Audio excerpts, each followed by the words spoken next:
ఈ రోజే డౌన్లోడ్ చేయండి. మీ ఫేవరెట్ షోస్ చూడండి.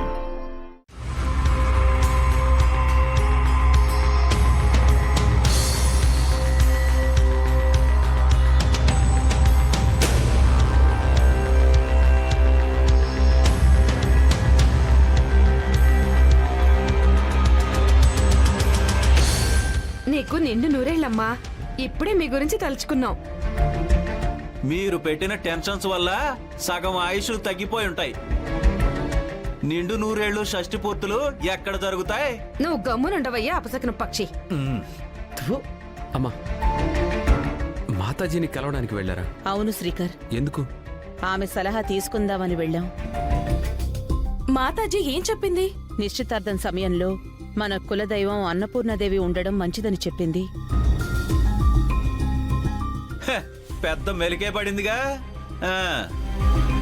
అవని దగ్గర నుంచి మనం తీసుకురావడం కష్టం కదా, మరి వెళ్ళి అడుగుదాం, తప్పే ఉంది.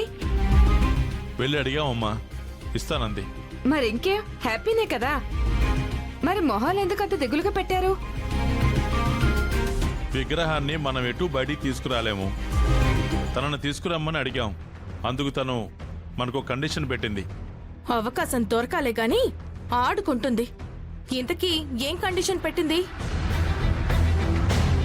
నా కండిషన్ ఏంటంటే, శ్రీకర్ బావ పెళ్ళైపోయిన తర్వాత శాశ్వతంగా నాకు దూరం అయిపోతాడు కాబట్టి ఒక్క రాత్రి నా భర్తను నా దగ్గరికి పంపించండి.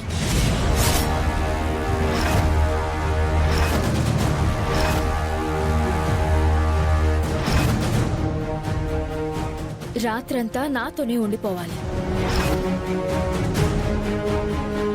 సూర్యాస్తమయం నుండి సూర్యోదయం వరకు నా దగ్గరే ఉండిపోవాలి. వాడు మీ ఇంటికి ఎందుకు రావాలి? వాడితో ఏం పని నీకు? అది మీకు అనవసరం. భార్యాభర్తల మధ్య 1,00,000 ఉంటాయి. అన్నీ విడమర్చి చెప్పుకుంటారా ఏంటి?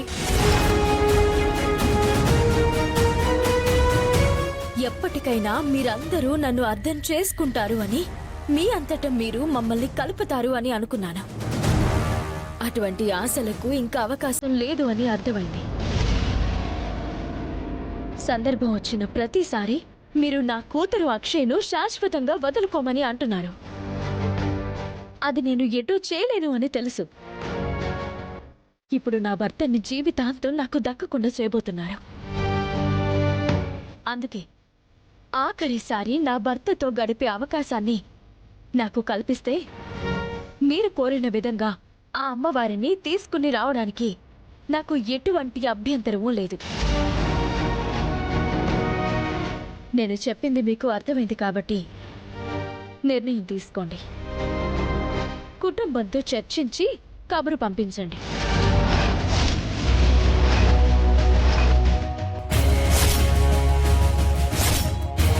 అని కండిషన్ పెట్టిందిరా. విగ్రహం తీసుకొని వచ్చే ఉద్దేశం లేదు కాబట్టి అలాంటి కోరిక కోరింది. మనం దేనికి ఒప్పుకుంటామో దేనికి ఒప్పుకోమో బాగా గెస్ చేయగలుగుతుంది. చిచి, అసలు ఆడది అడగాల్సిన మాట నాది. సిగ్గు లేకుండా అడిగింది. చిచి, మన ఇంటి కోడలుగా అనవసరంగా మన ఇంటికి దాపరించింది. 2 రోజుల్లో నిశ్చితార్థం, 15 రోజుల్లో పెళ్ళుంది. నా జీవితంలోకి మరో ఆడది రాబోతోంది. ఇటువంటి సమయంలో కోరకూడని కోరిక కోరింది.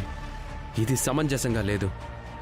మాయకి విషయం తెలిసిందంటే పెద్ద పెద్ద గొడవలు అయిపోతాయి. This is not correct. I don't accept. అక్కడ మాతాశ్రీ అమ్మవారిని తీసుకురమ్మనడం, ఇక్కడ అవని శ్రీకర్ని రమ్మనడం చూస్తుంటే నిశ్చితార్థం క్యాన్సిల్ అయ్యేలా ఉంది.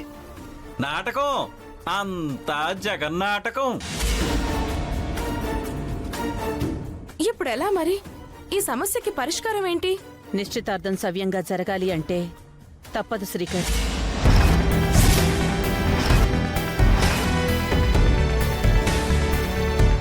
మన బతుకులు మారటం ఇప్పుడు మాయ చేతిలో మాత్రమే ఉంది. అందుకే నువ్వు అవని కోరిన విధంగా చేయక తప్పదు. ఏం మాట్లాడుతున్నావు అమ్మా నువ్వు? అమ్మ చెప్పింది ఆలోచిస్తే అదే కరెక్ట్ అనిపిస్తుందిరా.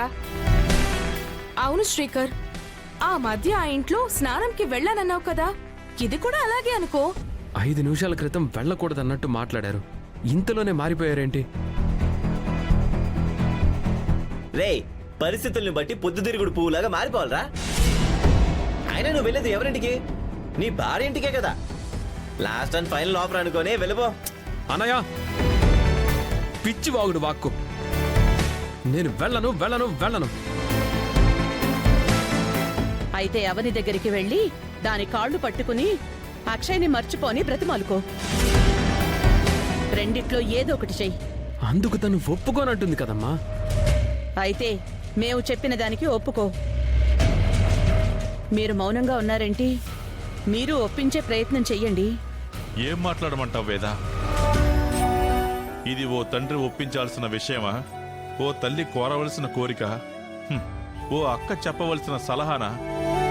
ఒక అన్న ప్రోత్సహించే కార్యమా? ఏమని మాట్లాడమంటావు? ఇది చాలా దారుణమైన పరిస్థితి. కుటుంబ సభ్యుల మధ్య రాకూడని ప్రస్తావన ఇది.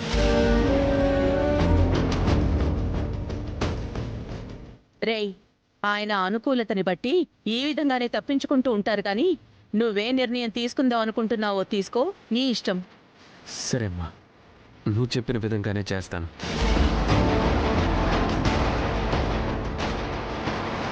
కుటుంబ పరిస్థితులు మారటం కోసం మనసు చంపుకొని వెళ్తాను. మంచి డెసిషన్ తీసుకున్నారా తమ్ముడు? అందరూ ఈ విషయాన్ని మాయకి తెలియనివ్వకండి. చాలా గోప్యంగా ఉంచండి. తెలిసింది అంటే మొదటికే మోసం వస్తుంది. వెళ్ళు వెళ్ళు శ్రీకర్. తెల్లారేసరికల్లా మీ బంధం బాగా స్ట్రాంగ్ అయిపోతుంది. అప్పుడు నువ్వే వచ్చి ఈ నిశ్చితార్థం క్యాన్సిల్ చేయండి అంటావు. నువ్వు చెత్త సలహాలు ఇవ్వకు.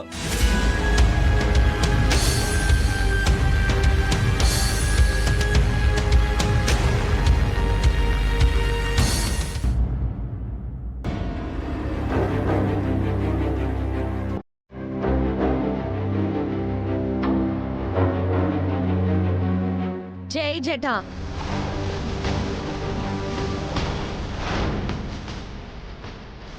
చెప్పు మాయా. నా తల్లిదండ్రులుగా ఈ ఇంట్లో ఉన్నవారు ఇంకా నేను తమ సొంత కూతుర్నన్నట్టుగా మాట్లాడుతున్నారు.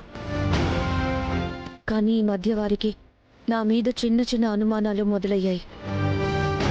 నా పుట్టుక వివరాలు నాకు ఇదివరకే తెలుసన్న విషయం వాళ్ళకి తెలీదు. వాళ్ళు నా ముందు నటిస్తున్నట్టే నేను వాళ్ళ ముందు నటిస్తున్నాను. బయటపడకుండా భద్రంగా ఉంటున్నాను. కానీ ఈ మధ్య వారికి నా మీద చిన్న చిన్న అనుమానాలు మొదలయ్యాయి. నా వ్యక్తిగత గదిలో ఏదో జరుగుతుందని వారి ఊహకు అందింది.